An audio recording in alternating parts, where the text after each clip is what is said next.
Ini biasanya proses ini saya sampaikan di pertemuan terakhir ya, artinya di akhir-akhir sekitar pertemuan 13 ya, mulai 13. Nah, ini saya berikan di awal ini sebagai output ya, pemberitahuan atau apa namanya? Bagaimana output dari mata kuliah itu adalah nanti seperti ini ya, menyusun proposal penelitian. Nah, ini saya berikan di awal dulu gambaran outputnya, nah, baru nanti proses penelitiannya apa namanya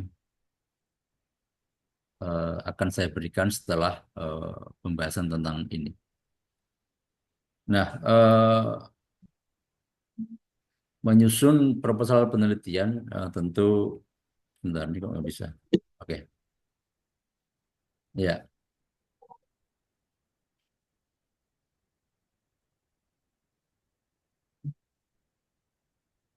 yang eh, lumrahnya dalam sebuah penelitian ya, dan juga sebagaimana pada pertemuan pertama saya sempat menjelaskan bahwa sebenarnya mencari menyusun proposal penelitian itu diawali dengan mencari masalah ini. Nah, namun eh, dalam selama bisa dikatakan pengalaman mendampingi teman-teman mahasiswa sebelumnya itu karena memang sifatnya kualitatif dan bersifat kepustakaan, maka seringkali yang dicari dulu adalah tema, gitu ya. Jadi tema penelitiannya apa. Nah, ini sebenarnya nggak masalah. Yang penting ya tema dan masalah itu yang penting ada, begitu. Nah, misalnya seperti kasus tafsir tematik, begitu ya. Tafsir tematik. Nah, ini kan pasti akan berangkat dari tema, gitu ya. Jadi orang cari-cari dulu tema tanpa mencari dulu masalah. Ya, itu praktek yang memang begitu adanya, tapi kemudian memang di tahap selanjutnya memang harus bisa mencari masalahnya.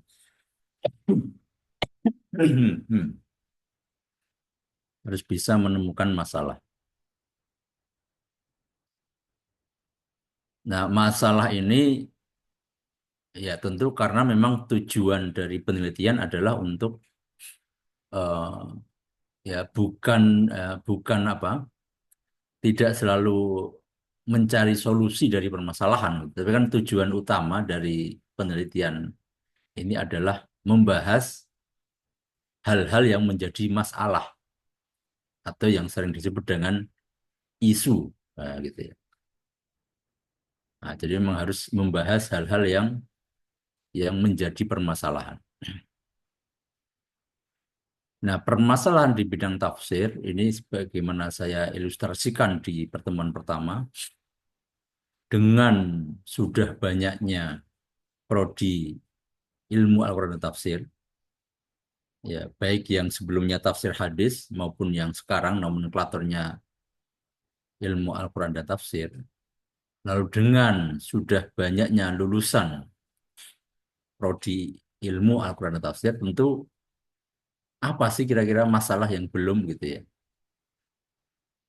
Kok sepertinya sudah gitu, sudah semua maksudnya. Nah, ini yang tentu perlu di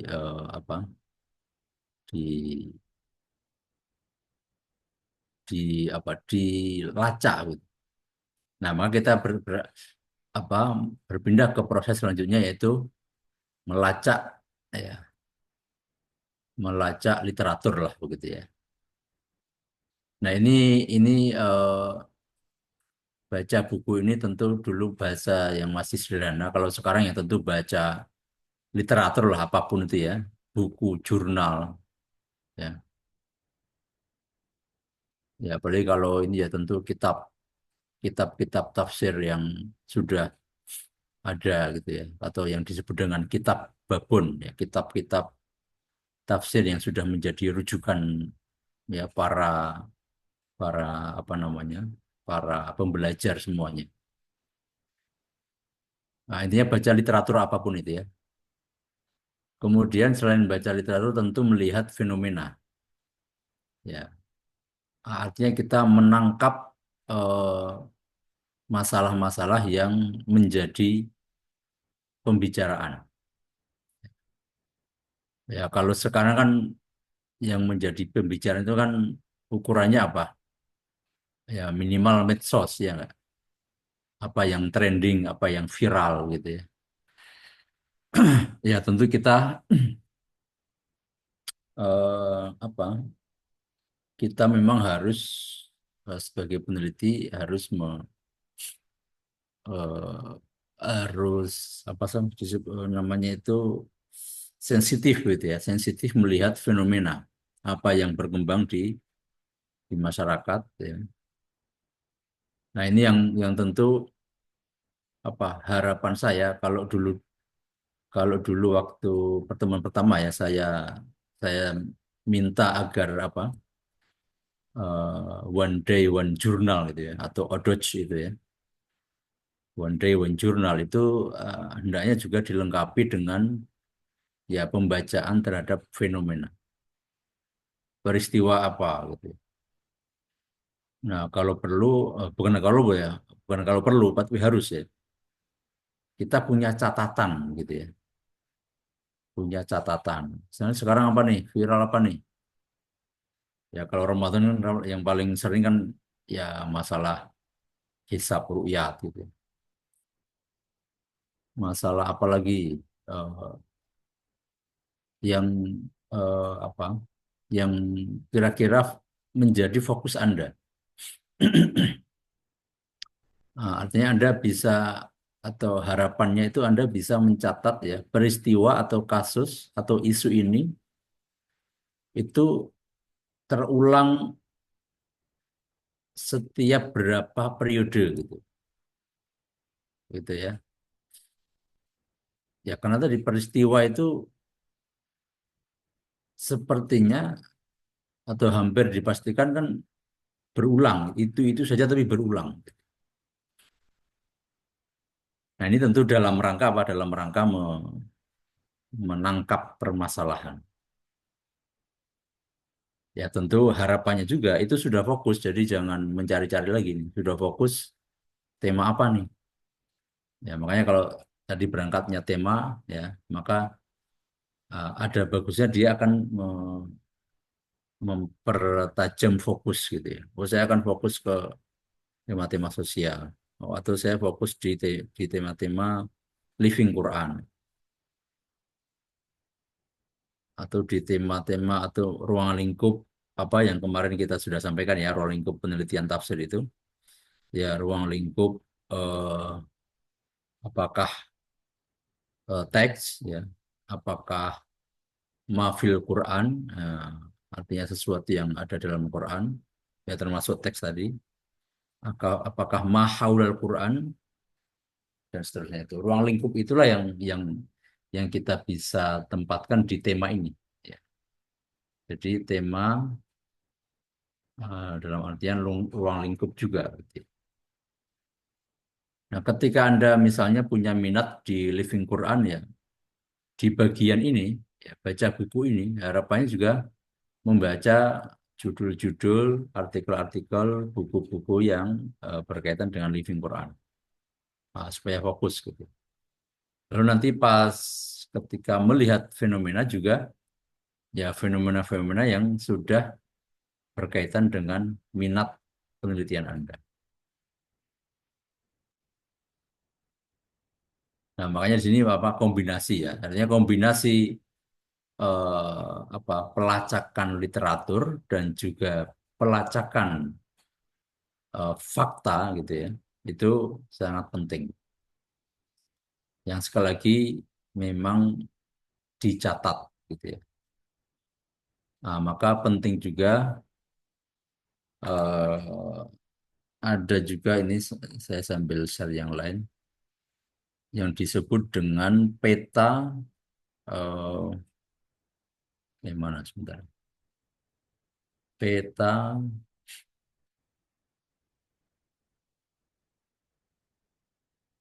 oh, bentar ya.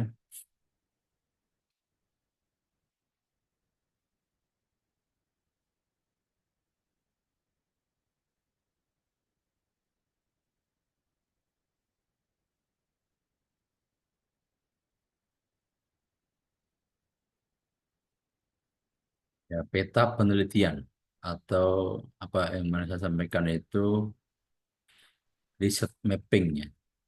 Nanti. Mapping penelitian.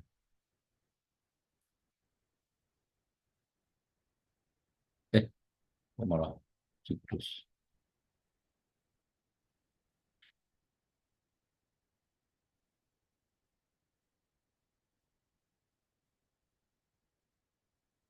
Ya, ini menyiapkan seperti ini ya. Apa namanya? Sebuah mapping penelitian. Ya. Nah, ini artinya ketika Anda membaca itu jangan sampai eh, ditinggalkan tanpa catatan. Nah, gitu. Jadi Anda perlu mencatat yang Anda baca hari ini misalnya ya ini tanggal berapa nih? Tanggal 1 ya, 1 Maret. Ya. Ini tentu kalau disertasi atau tesis ya. Misalnya tesis dari kampus apa ya, UIN Jakarta. Judulnya apa, masalahnya apa gitu ya. Lalu datanya apa, lalu teorinya apa. Nah, ini kalau Anda apa disiplin dalam mencatat ini akan sangat berguna. Nah, nanti tambahkan tadi kalau misalnya fenomena nanti barangkali bisa bisa di apa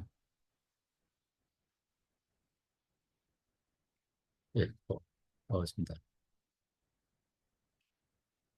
Nah, ini kalau ini jurnal ya.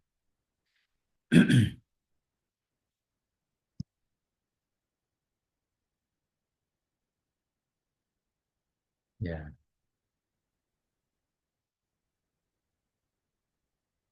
ya, jadi pencatatan seperti ini untuk tahap-tahap pelacakan atau apa mencari tema, mencari masalahnya akan sangat penting. Nanti bisa ditambahkan di sini misalnya satu sheet lagi, ini kan baru 2 sheet ya. Misalnya sheet isinya tentang tadi fenomena gitu ya atau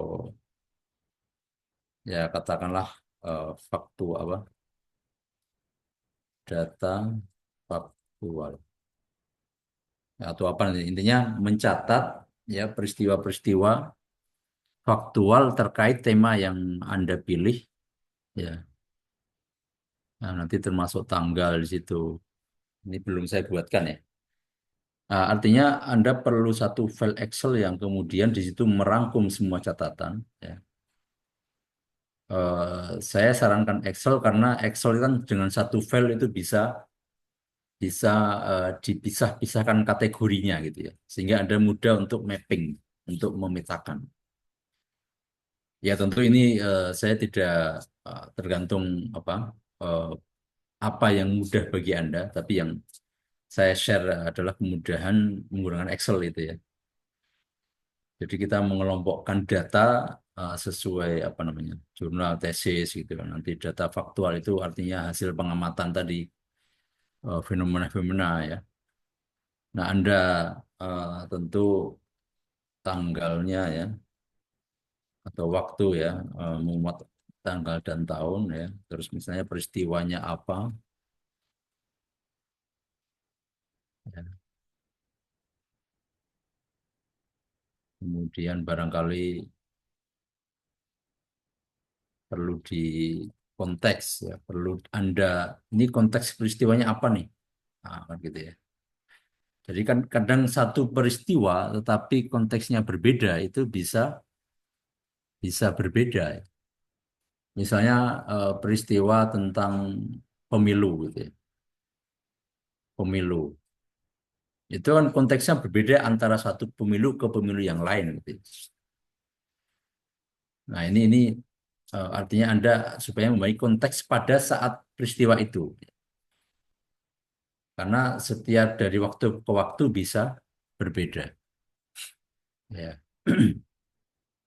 Nah, ini apa namanya? Ya, kemudian barangkali Anda perlu juga di sini analisis. Artinya pandangan Anda terhadap peristiwa itu apa sih? Nah, pandangan ini perlu Anda tulis pada saat pengamatan karena apa? Bisa jadi nanti besok bisa berubah pandangannya. Kesan kita, pandangan kita terhadap peristiwa itu bisa bisa saja berubah dari waktu ke waktu. Nah, sehingga ini penting untuk dicatat. Misalnya satu peristiwa Anda hari ini menulis analisisnya, menulis kesannya, besok kok terbersit kesan yang berbeda, tulis lagi aja gitu. Ya. Nah, itu supaya menjadi eh, apa namanya perhatian.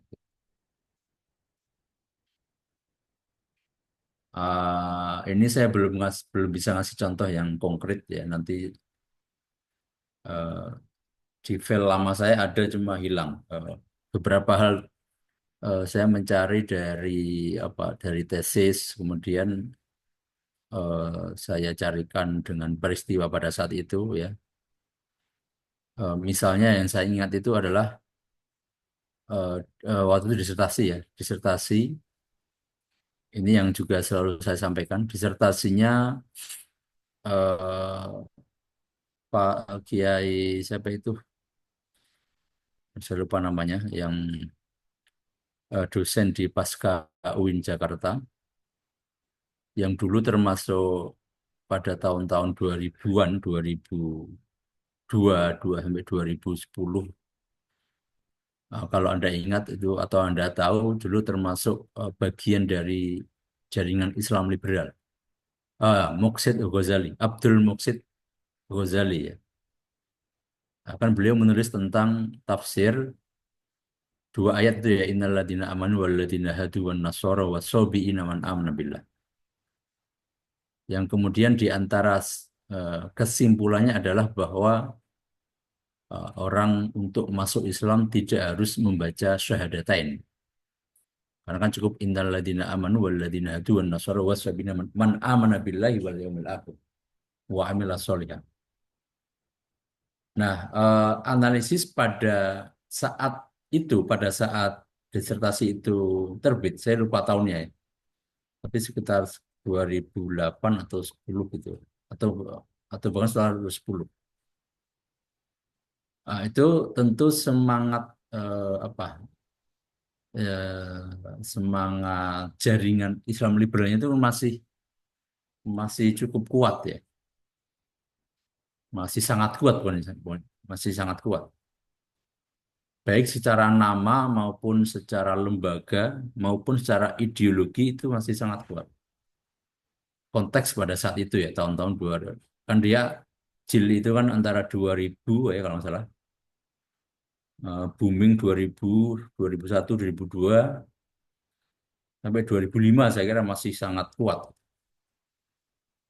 Kemudian setelah itu mulai melemah tentu dengan berbagai faktor ya. Eh, Lalu ya para aktivisnya yang kemudian pada saat itu ya zaman 2000 berapa itu, pokoknya zamannya Pak SBY itulah, itu kan banyak yang kemudian terjun menjadi politisi ya.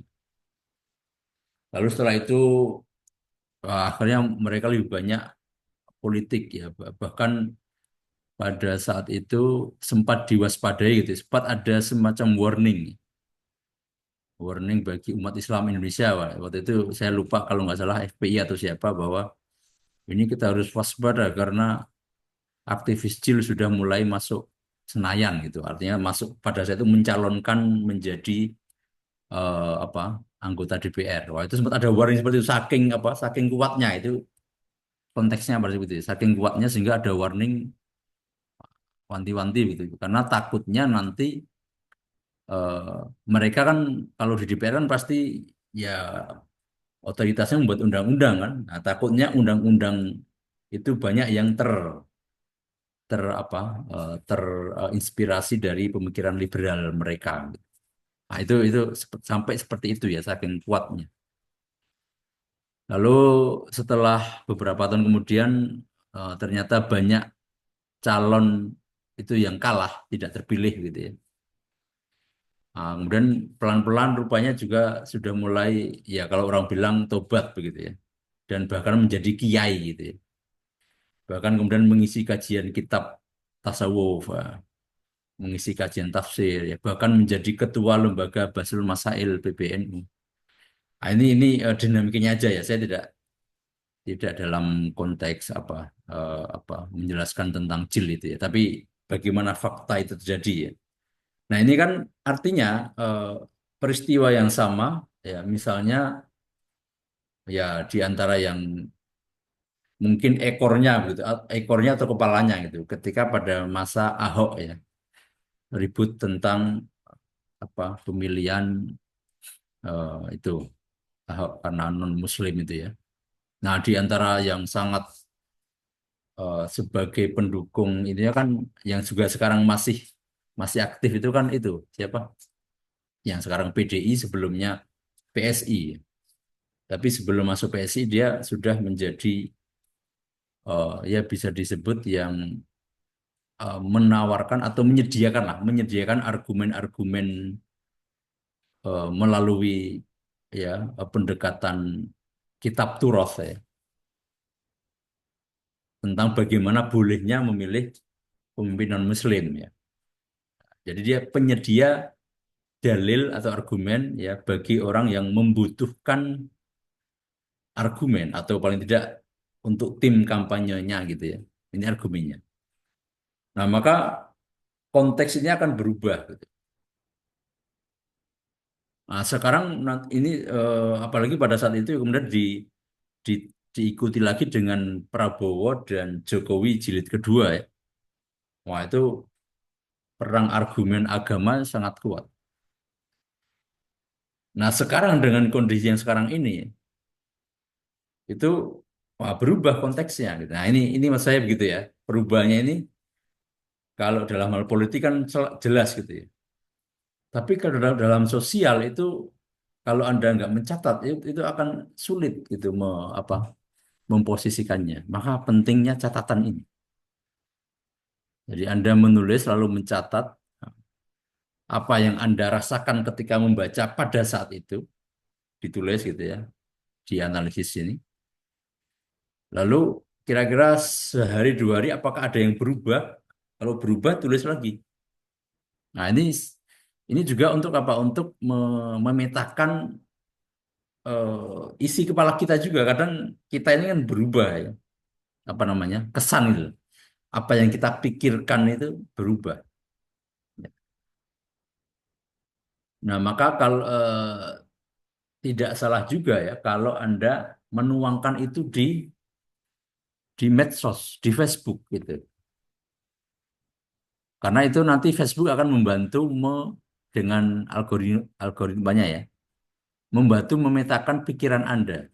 Nah, ini yang kira-kira dilakukan oleh siapa itu yang sekarang di Kanada itu ya, Moon Siri, Moon Siri, yang ya beliau selalu viral itu kalau upload di Facebook. Tapi yang kemudian saya sadari ketika mempelajari itu, oh ternyata dari Facebook itu nanti dia akan membantu mengkategorikan pikiran kita. Oh kamu tahun ini kamu yang kamu pikirkan ini gitu. Itu di Facebook ada itu. Ya. Nah, tentu tapi kalau Anda tidak kan tinggal di setting ya. Kalau memang tidak ingin dibaca orang kan tinggal di setting privat gitu ya. Tapi kalau supaya bisa dibaca publik seperti Pak Mun Siri itu ya bisa di publik gitu ya. Itu nanti, nah, dan itu kemudian orang bisa juga menilai gitu ya. Menilai bagaimana pikiran kita. Hmm. Ya, atau di medsos pun lah, di Twitter misalnya. Nah, itu kan juga itulah yang fenomena sekarang ini ya.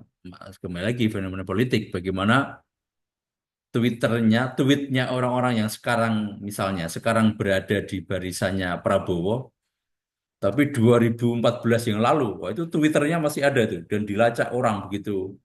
Ah, nah itu kita sebenarnya hampir sama gitu ya. Kita ini kan pikiran kita dinamis gitu ya. Nah, ini makanya perlunya mencatat agar apa namanya agar nah ini yang disebut ya kalau dulu ya cukup disebut catatan gitu ya. Tapi ini saya mengistilahkan dengan riset riset mapping, nah, yang memetakan penelitian kita. Nah, ini penting nanti dalam proses ini proses yang ya proses yang di sini ya ketiga ini ya tadi ya proses ketiga ini tahap ketiga ini. Artinya ketika membaca buku, mengamati fenomena itu ini harus dicatat. Yang sekali lagi ini sudah harus fokus kepada minat penelitian Anda. Ya, kalaupun belum fokus ya nanti resikonya ya catatannya banyak gitu. Ya, tapi kalau memang belum belum menentukan fokus ya tentu mau nggak mau ya mencatat semua kemungkinan. Nanti baru kemudian akan merujuk. Nah, ketika ketiga ini sudah dilakukan, maka ada tahapan menetapkan tema dan masalahnya. Artinya menetapkan secara spesifik. Kalau di sini kan masih mencari-cari ya. Di langkah satu dan dua ini masih mencari-cari. Ketika sudah masuk langkah ketiga, Anda sudah punya, oh saya kemantapan untuk memilih tema dan masalah ini ya sudah difokuskan ya. Kemudian dari situ memunculkan hipotesis atau hipotesa, dugaan. Ya, dugaan itu adalah ya namanya ya disebut hipotesis itu adalah dia menduga bahwa masalah ini disebabkan oleh faktor A misalnya dan bisa jadi akan sampai pada kesimpulan tertentu. Nah, gitu. Misalnya karena tadi dugaan ini kan untuk menentukan apakah tema saya ini benar-benar baru apa enggak gitu ya. Tadi kalau benar baru kan sudah agak sulit gitu ya. Kecuali di beberapa aspek yang kemarin juga saya sampaikan, aspek bahasa Arab ya, balaghah. Aspek kebahasaan yang paling banyak disentuh itu kan semantik ya. Nah, kemudian di situ ada mutasyabihat di antara tema-tema yang bisa digarap dengan pendekatan bahasa dan semantik khususnya itu mutasyabihat misalnya. Nah, misalnya Anda memilih tema tentang mutasyabihat ya. Ini kan secara hipotesis dugaan kita kan mutasyabihat itu kan pasti larinya kalau nggak kontekstual ya, kontekstualisasi ya. Kontekstualisasi penafsiran mutasyabihat ya. Kalau atau dia masuknya nanti ke ranah soal apa itu ya hanya mengklasifikasi apakah dia penafsirannya menggunakan apa tafwid gitu ya atau takwil atau apa artinya nggak jauh-jauh dari ini hasilnya gitu ya. Jadi inilah kalau mutasyabihat hipotesisnya paling oh ini Kira-kira makna ini untuk tema saya sepertinya harus kontekstualisasi nih, misalnya gitu. Misalnya soal mutasyabihat dalam konteks ya, ya yang kalau yang sekarang kita alami ya dalam konteks ru'yatul hilal gitu ya. Ru'yatul hilal itu kan secara apa? Secara lafadz kan muhkam dia, ya muhkam. Ya melihat gitu ya. Melihat enggak ya enggak bisa ditafsirkan apa-apa lagi, melihat melihat. Ah, namun secara makna kemudian dalam konteks hilal itu kan ya bisa apa? Bisa bermakna imkaniyatul wujud, ah, gitu ya. Atau isbatul wujud.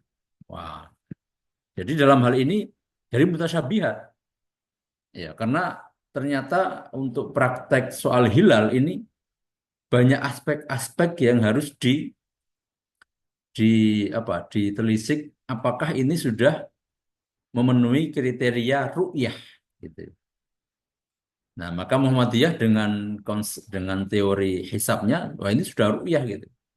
Soalnya kan sudah pasti nih, mau di mau di apapun itu kan apa pergerakan apa namanya bintang bulan itu kan sudah pasti itu. Nah, menurut jadi mereka hisab sudah gitu. Lalu kemudian kemudian dari pihak NU yang harus ya harus melihat dengan mata kepala sendiri, baik melihat langsung maupun menggunakan alat. Ya. Nah, kemudian berkembang lagi di Mabims atau apa Kementerian Agama Asia Tenggara itu menggunakan Mabims, menggunakan beberapa kriteria. Ya, jadi pertama dari sisi ketinggian itu berapa derajat gitu ya. Lalu dari sisi elongasi atau jarak bulan ke matahari berapa derajat juga. Nah, ternyata itu ya intinya sangat rumit begitu ya. Sehingga penafsiran atau makna ru'yatul hilal itu ternyata uh, walaupun itu muhkam tapi satu sisi mutasyabihat. Nah, yang seperti ini kan maka kan nggak mungkin tafwid gitu ya. Kita serahkan kepada Allah nggak mungkin orang orang barangnya ada gitu. Maka kemudian ya orang-orang yang memang punya kompetensi di situ ya kemudian membuat itu ya menentukan beberapa kriteria tadi. Nah, ini makanya hipotesis begitu ya. Ini hipotesis. Kira-kira masalah ini ya, kan hampir pasti sudah kalau enggak. Nah, maka pentingnya baca jurnal dan juga tesis itu tadi apa membaca kesimpulannya itu itu kan nanti juga bisa memetakan gitu ya. Kesimpulan misalnya misalnya ada yang mengambil mutasyabihat ya. Kan sudah banyak yang nulis. Tapi Anda perlu mencatat kesimpulan tesis di tahun sekian kesimpulannya seperti ini. Tesis pada tahun 90-an, 2000-an, kesimpulannya seperti ini. Nah, dari semua kesimpulan yang Anda kumpulkan tadi, itu akan membentuk algoritma, kan? Kira-kira kesimpulan tema ini nggak jauh-jauh dari yang sudah ditulis ini. Ya. Tapi kita ingin menggunakan teori yang berbeda. Walaupun kesimpulannya bisa jadi sama. Gitu. Nah, karena kita nggak tahu apakah sama atau enggak, maka kita harus lakukan penelitian ini. Gitu. Ah, itu. Jadi apa namanya? Oh, ngomong. Hipotesis ini ya apa namanya?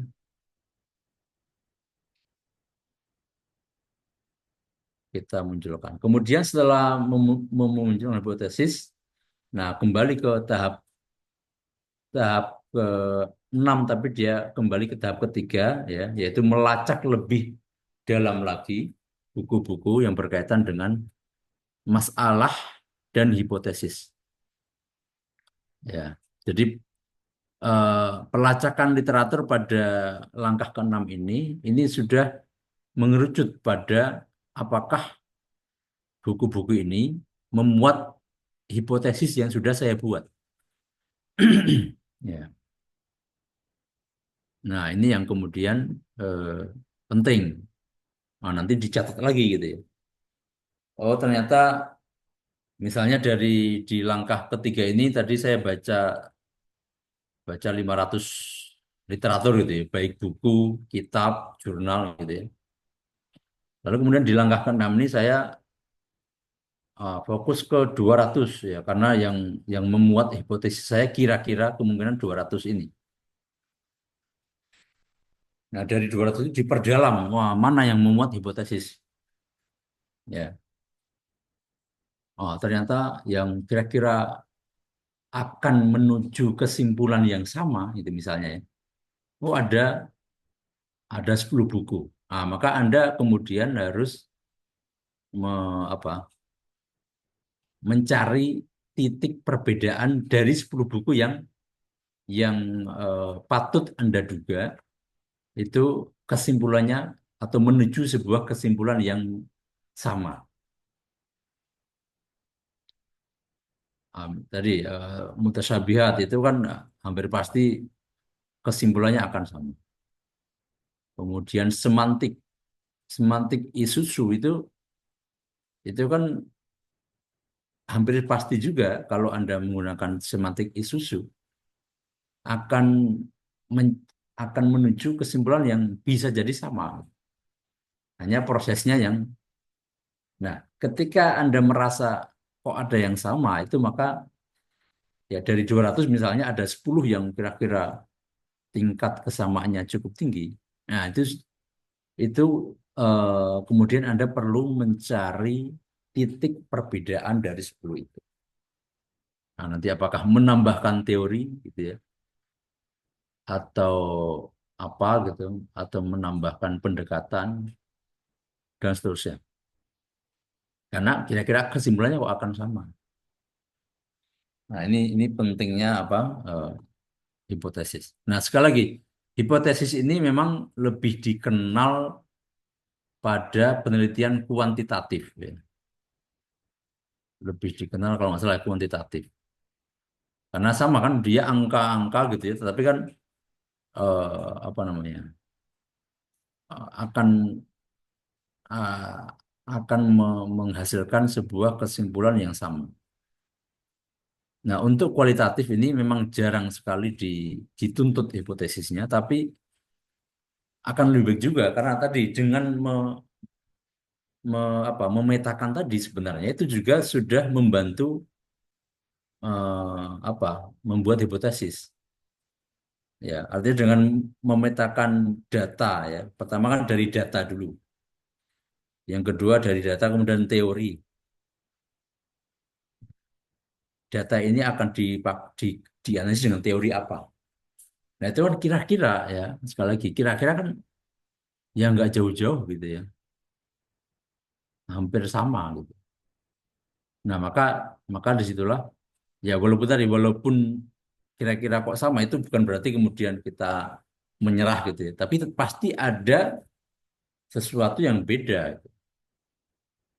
Nah, maka selain membaca membaca apa kesimpulannya, Anda juga akan penting untuk membaca rekomendasi atau saran ya di tesis itu. Biasanya kan dia punya rekomendasi, oh saya masih menyisakan yang belum diteliti. Nah, itulah ruang Anda, kesempatan Anda untuk, nah, ada baiknya Anda melakukan sesuai yang direkomendasikan oleh penulis tesis. Karena dia sudah membantu Anda menginformasikan ya celah mana dari tema ini, misalnya dari mutasyabihat ini apa yang belum, apa yang saya tinggalkan itu apa. Nah, itulah peluang bagi bagi peneliti selanjutnya.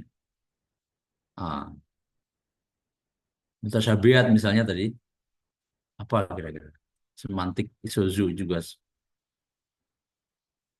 kontekstualisasi baik itu Abdul Said, baik itu Syahrul, baik itu Fazlur Rahman, itu kan ya apa namanya,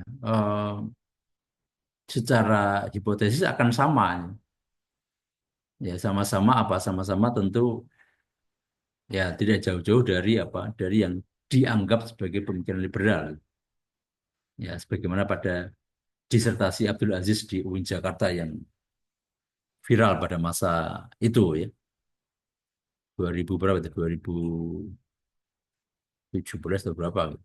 Nah itu apa namanya, menjadi kalau kita memetakan dengan baik itu kira-kira kita bisa punya hipotesis gitu loh. Tema ini kira-kira ya akan begitu gitu.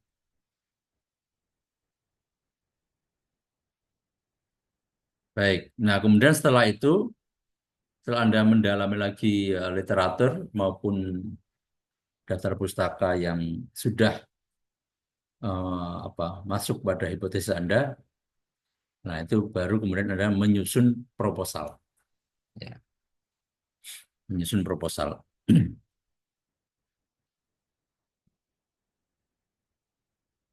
Oke,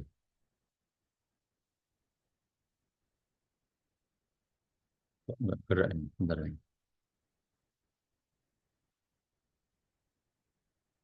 Oh, kok nggak hilang? Astaga. Oh,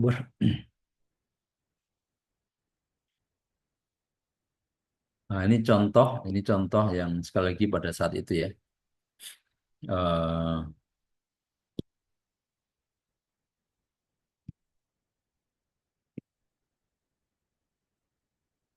apa namanya, ya tentang pemimpin Muslim. Oke, saya lewatin saja.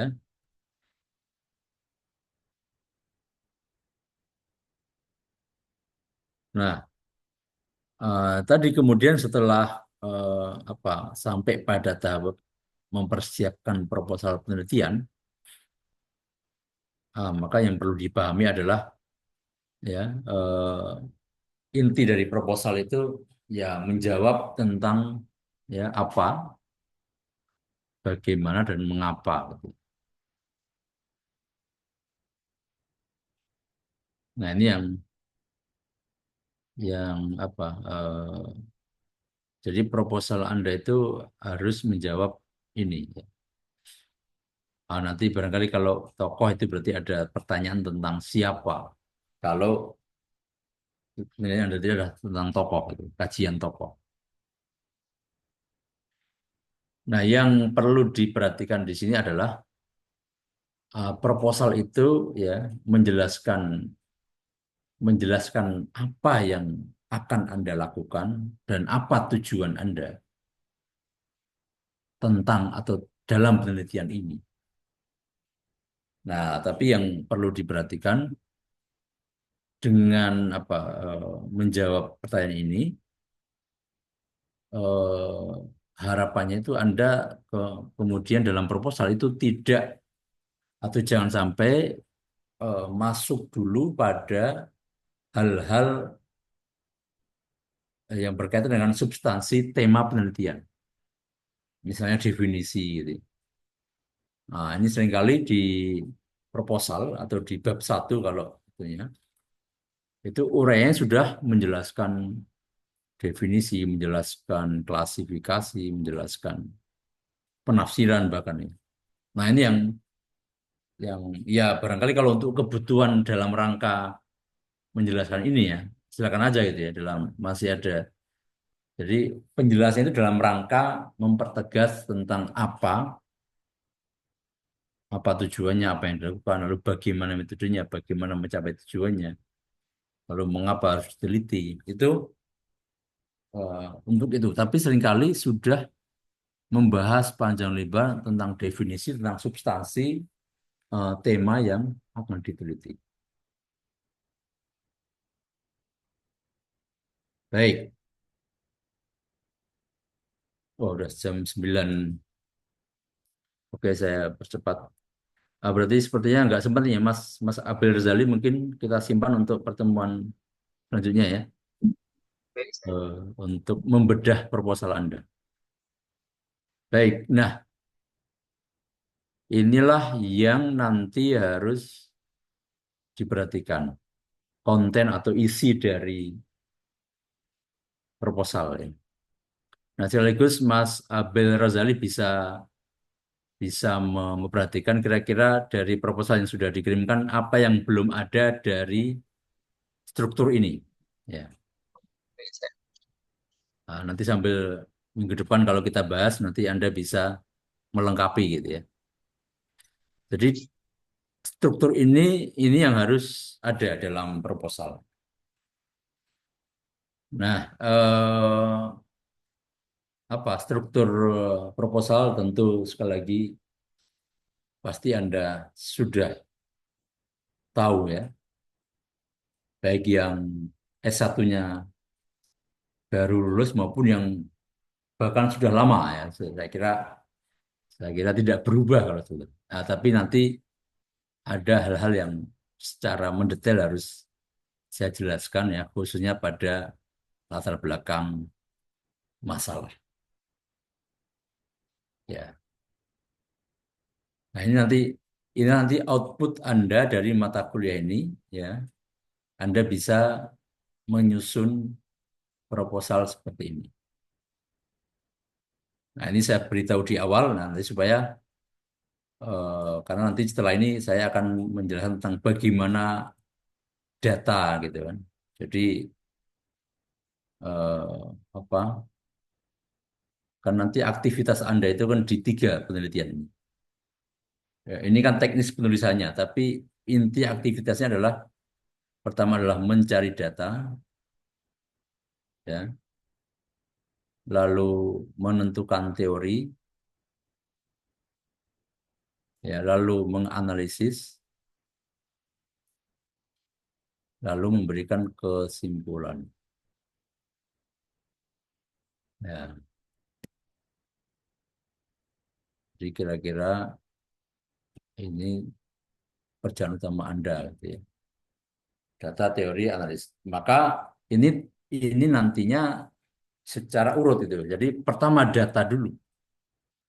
Ya, data-data itu nanti termasuk tadi, termasuk data tentang masalah, data tentang ayat Al-Quran. Nah, nanti kita insya Allah minggu depan ya, bagaimana mencari data, ya, bagaimana mengelom, apa, mengumpulkan data, gitu ya. Lalu nanti setelah itu mencari menetapkan teori, lalu analisis. Nah, jadi rangkaian dari setelah pertemuan ini kira-kira eh, akan membicarakan eh, empat hal ini. Ya. Nah, di akhir nanti di pertemuan ke berapa? 14, barang 15 itu langsung ya membahas rencana proposal tesis dari mahasiswa. Baik, saya kira itu ya karena sudah 9.45. Mohon maaf tadi saya telat ya, saya pikir mulainya jam 9. Eh, apa namanya? Mungkin tidak ada pertanyaan dulu ya karena supaya nanti mata kuliah selanjutnya agar tidak kita setting agar tidak sampai melebihi jam setengah lima gitu ya, per bulan Ramadan kan. Karena saya tahu ini kan banyak juga yang harus menyiapkan ya, menyiapkan dukanya untuk keluarga, untuk suami atau untuk ya untuk lingkungannya masing-masing lah ya. Baik, saya kira itu eh, sebelum saya akhiri saya screenshot dulu untuk absensi. Oke, boleh tolong di on cam-nya ya, on kameranya. Atau yang penting nama juga, jadi namanya yang masih nama apa ya, kadang pakai nama istri atau nama suami gitu. Nah, tolong di oke.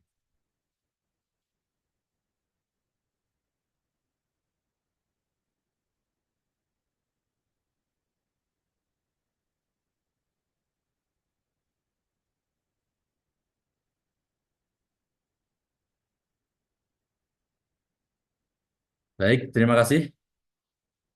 Insya Allah ketemu lagi pekan depan. Semoga tetap semangat ya, semoga lancar semua puasanya. Demikian, wallahul muwaffiq ila aqwamit thoriq. Wassalamualaikum warahmatullahi wabarakatuh. Waalaikumsalam Waalaikumsalam warahmatullahi warahmatullahi wabarakatuh. wabarakatuh.